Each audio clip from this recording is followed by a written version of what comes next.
Bismillahirrahmanirrahim. Assalamualaikum warahmatullahi wabarakatuh. Alhamdulillahi rabbil alamin.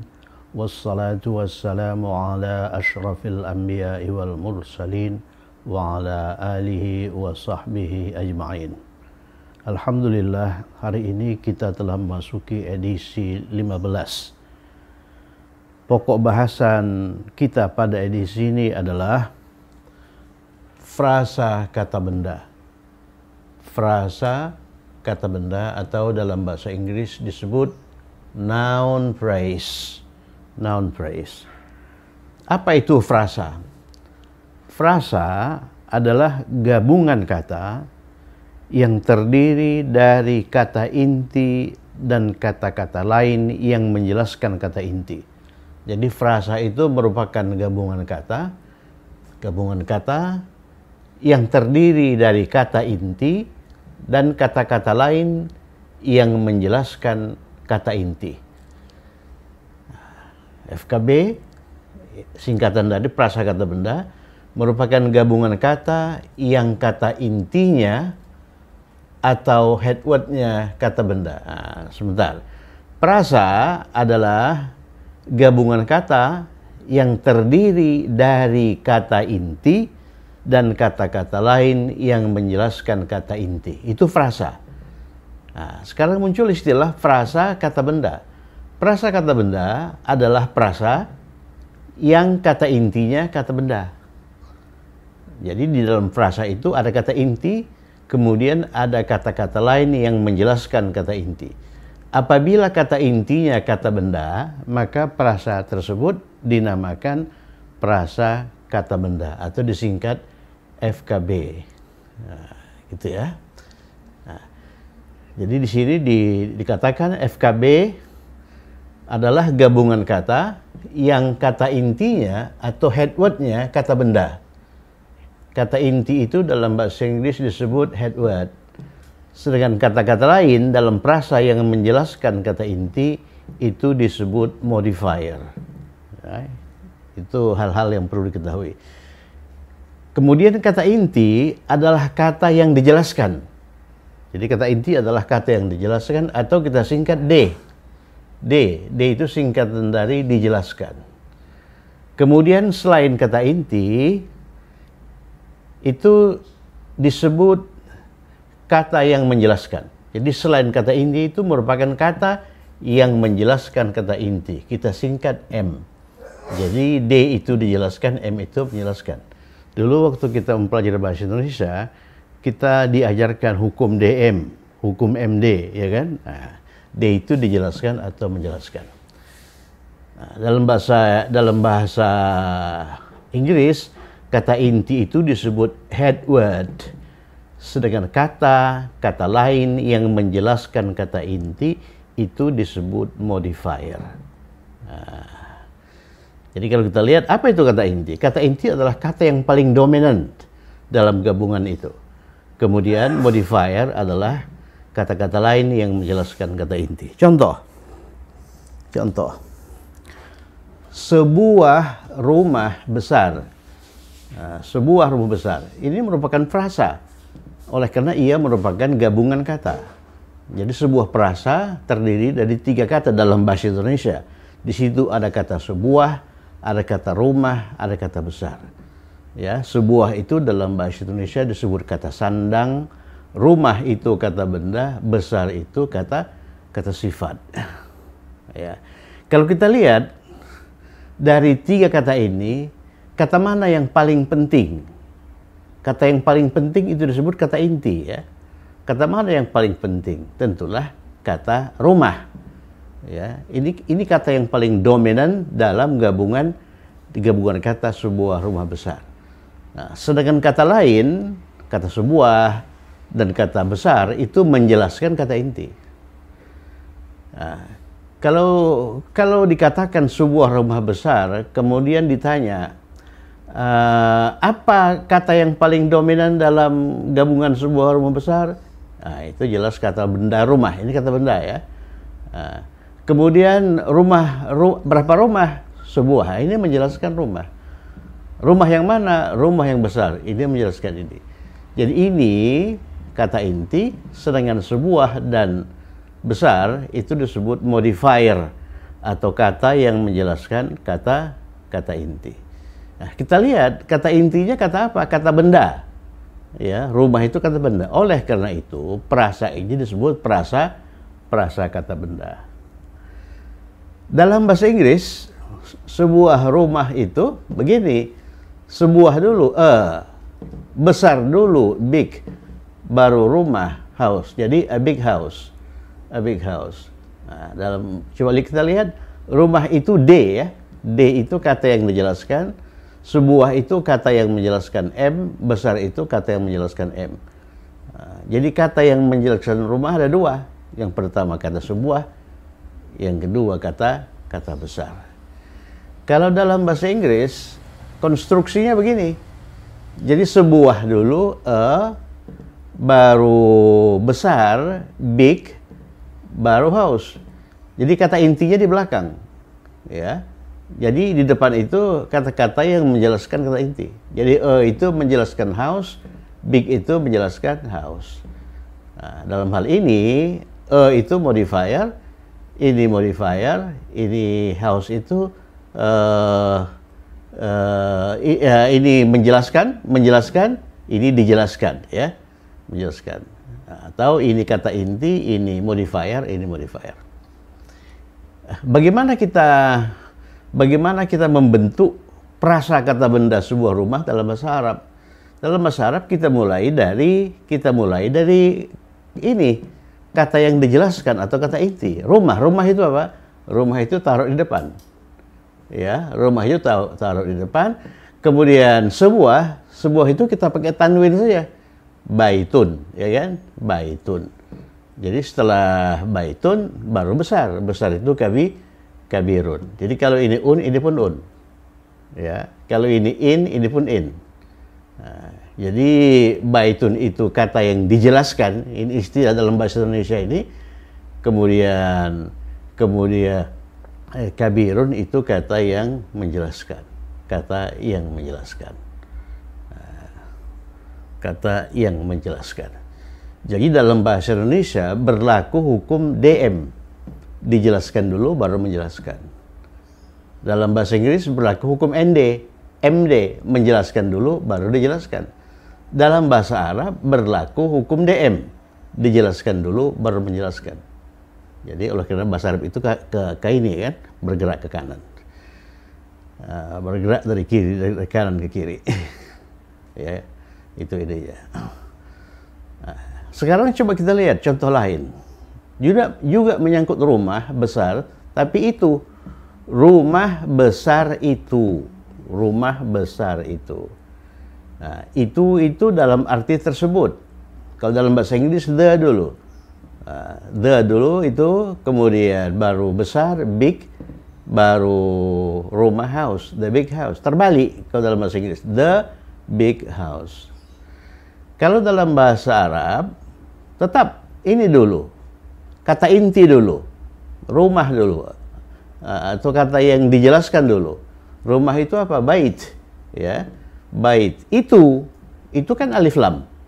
Jadi ini beralif lam, al baitu.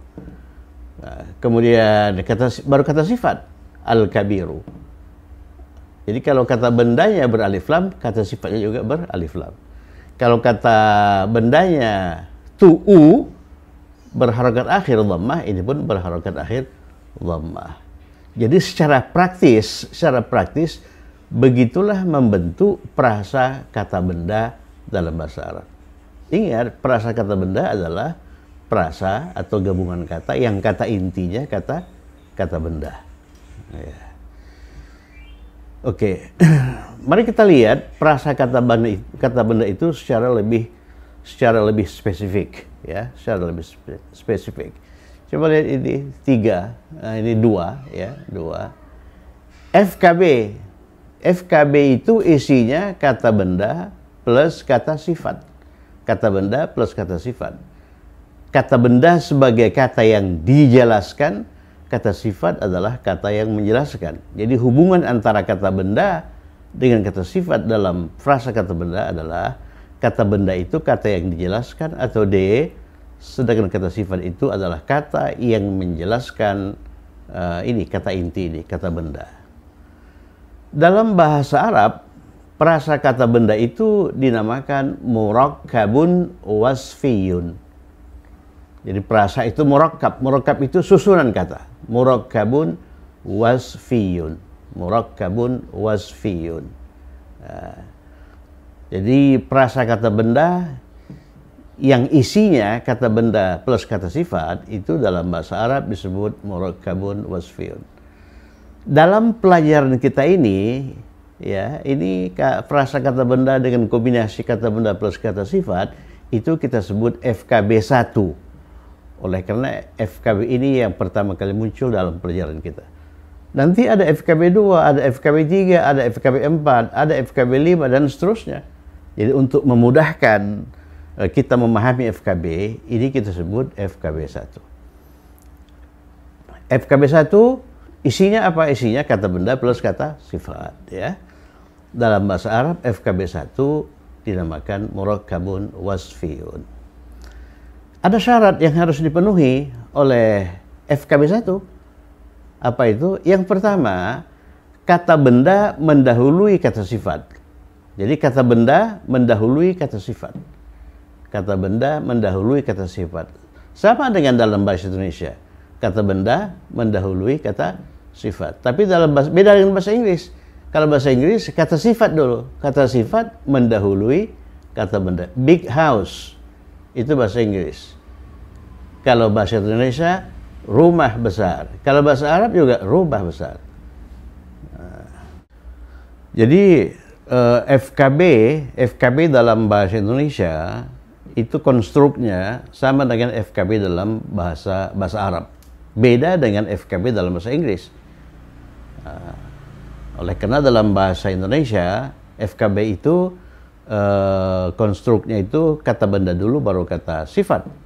Dalam bahasa Arab juga begitu, kata benda baru kata sifat. Kalau dalam bahasa Inggris kata sifat dulu baru kata benda.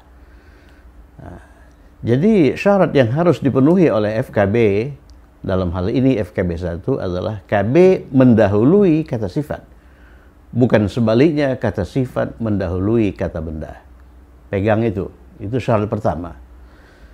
Syarat kedua ini yang lebih penting. KB dan KS harus selaras dalam hal atau harus selaras dalam 4 hal. Harus selaras dalam 4 hal. Apa 4 hal itu? 4 hal itu ketertentuan sudah kita pelajari, gender sudah kita pelajari, i'rab sudah kita pelajari, bilangan ini sudah kita pelajari bentuk mufradnya saja. Bentuk mutsanna dan jamak, bentuk dua dan bentuk plural akan kita pelajari insyaallah nanti, ya. Nanti. Jadi untuk sementara kita membentuk FKB yang kata bendanya itu hanya mufrad, ya, hanya mufrad. Sekali lagi saya ulangi, KB dan KS harus selaras dalam 4 hal. Yang pertama ketertentuan. Maksudnya kalau kata bendanya tertentu atau ma'rifah, maka kata sifatnya ma'rifah. Nah, kalau kata bendanya beralif lam, maka kata sifatnya beralif lam. Alif lam itu tanda ma'rifah, ya. Kalau kata bendanya nakirah, ini nakirah atau bertanwin, maka kata sifatnya bertanwin. Nah, jadi pimpinan katanya ini kata inti, ini kata benda. Jadi kata sifat itu mengikuti kata benda. Dalam tata bahasa Arab nanti dikatakan kata sifat itu pengikut atau tabi', ya, tabi'. Nah, kemudian dari sisi gender itu jenis kelamin. Kalau kata bendanya laki-laki, kata sifatnya laki-laki. Kalau kata bendanya perempuan, kata sifatnya perempuan. Harus selaras. Tidak boleh kata bendanya itu laki-laki, kata sifatnya perempuan. Tak boleh, ya. Atau kalau kata bendanya mudzakkar, kata sifatnya mudzakkar. Kalau kata bendanya muannats, perempuan, ya, kata sifatnya perempuan. Juga selaras dalam hal i'rab. Dalam hal i'rab. Apa itu i'rab? I'rab itu perubahan harokat huruf akhir, ya, perubahan harokat huruf akhir.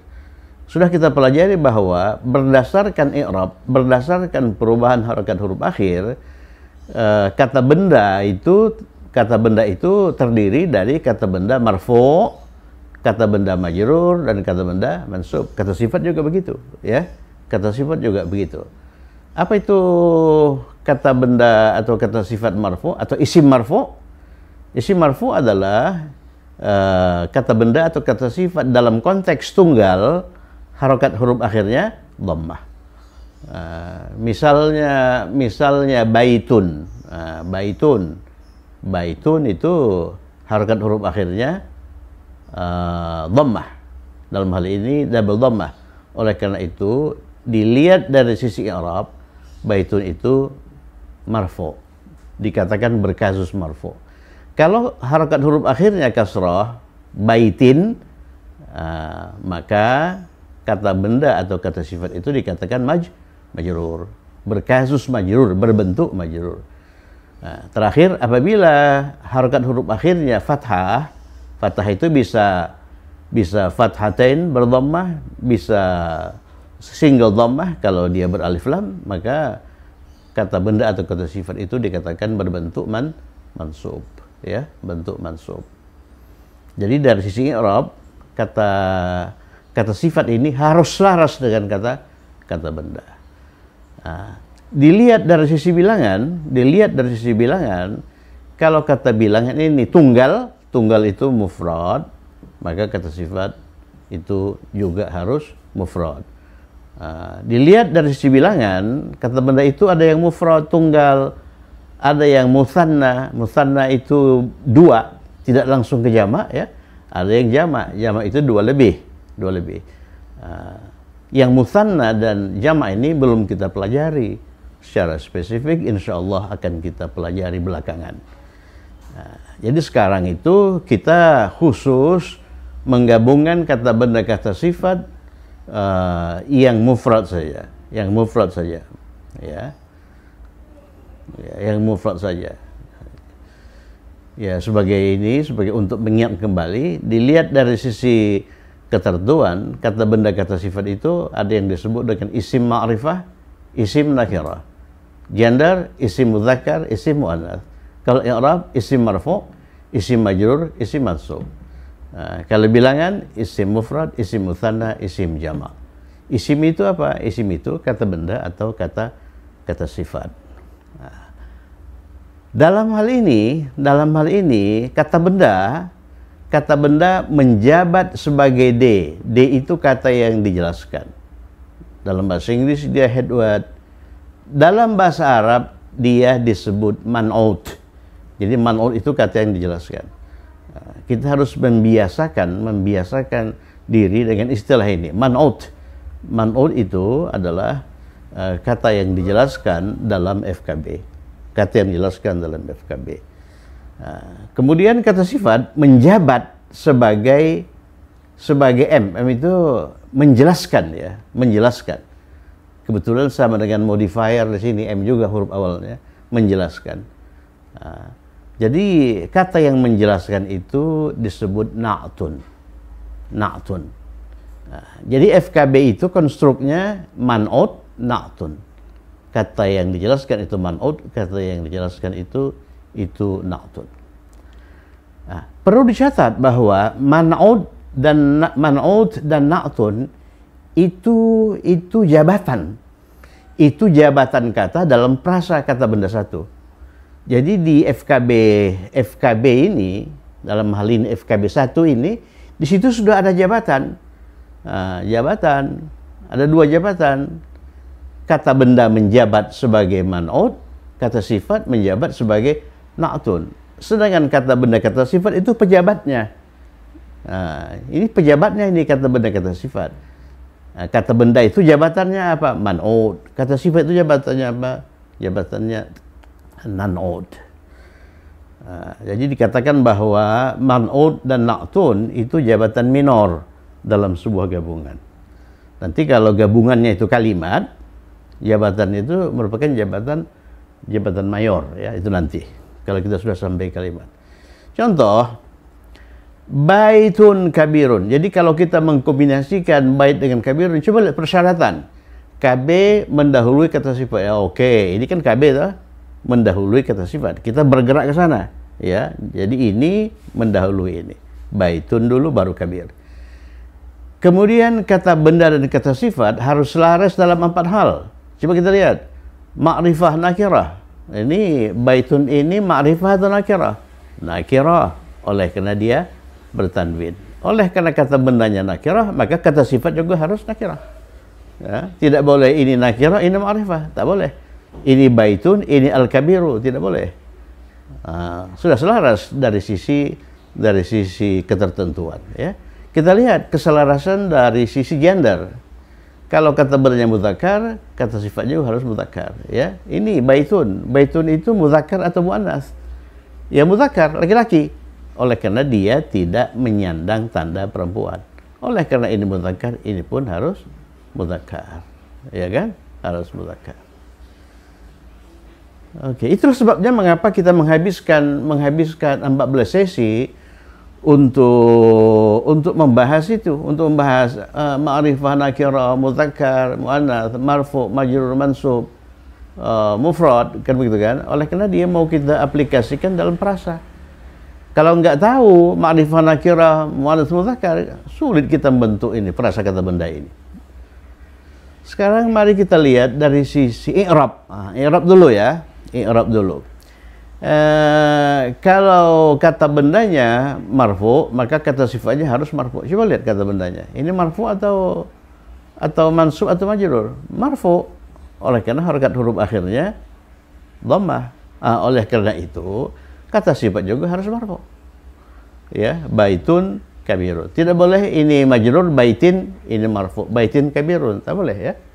Atau ini mansub baitan, ini marfu. Baitan kabirun, tidak boleh. Itu aturannya. Itu aturannya. Kalau